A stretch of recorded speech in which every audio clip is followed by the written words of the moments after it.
Say this word out loud. Did you say interesting with 4 syllables? If so, that's correct, but it sounds unnatural and it's not fluent. It's not how we usually say it in spoken speech. Instead of 4 syllables, interesting, we typically reduce this down to 3 syllables, interesting, interesting. An interesting book, an interesting movie. It's not wrong to say an interesting movie, but it slows things down. Naturally in fluent speech, we say it with 3 syllables, interesting. Let's look at another way we say this. So the most common is interesting, 3 syllables. Sometimes we also, though, follow the pattern of dropping that T sound. Same thing we do in interview or internet, where we just say interview or internet. In interesting, we can change it to interesting. Interesting. This is a little less common. I'd say the interesting is definitely the most common one that you'll hear. Let's try another one. Say this word out loud for me. Okay, this time maybe you figured it out. Similar to interesting, we don't always say interested. In fact, we rarely do. This will sound a little bit more like an error. So what you want to do is reduce it down and again, drop that sound and just make it right into a interesting, interested. I'm interested in sports. I'm interested in music. The reason I bring this up is number one, for the pronunciation of these, but secondly, for the use of them. So sometimes it's confusing because these are both adjectives. So they're both used to describe, but we use them in a different way. So for interesting, we use that to describe objects.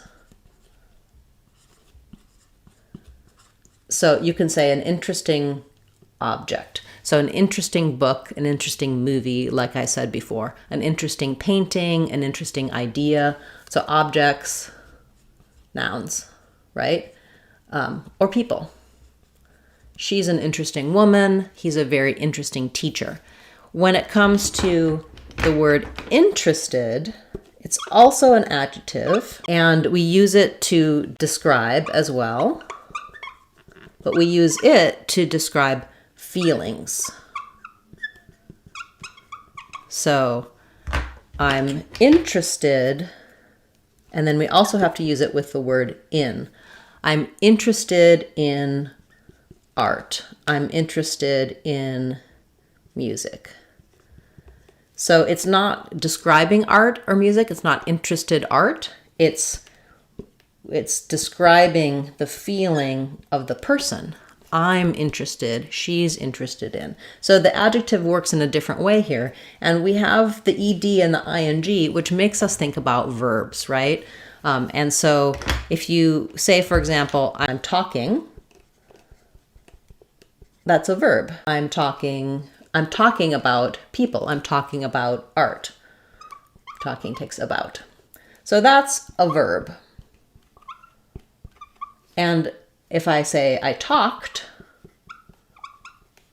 about, or I talked to, I talked about art, I talked about music, I talked to my friend, that's also a verb, past tense. So often people will think about interested as though it were a past tense verb, but it's not. It's an adjective. Same with interesting. I can't say I'm interesting in work. I'm interesting in talking about that. If I do, it would be an adjective describing me. So be careful, because if you say I'm interesting in music, it might mean something different than you mean. You want to say I'm interested in music. If you say I'm interesting in music, then maybe you're interesting as in not so good at music, or the way you do music is interesting or different. So we don't want I'm interesting. Rather, I'm interested, and it's interesting. It's interesting that, or an interesting book, movie, idea. So number one, using interesting and interested rather than interesting and interested. Number 2, making sure you're using these as adjectives to describe objects or to describe feelings.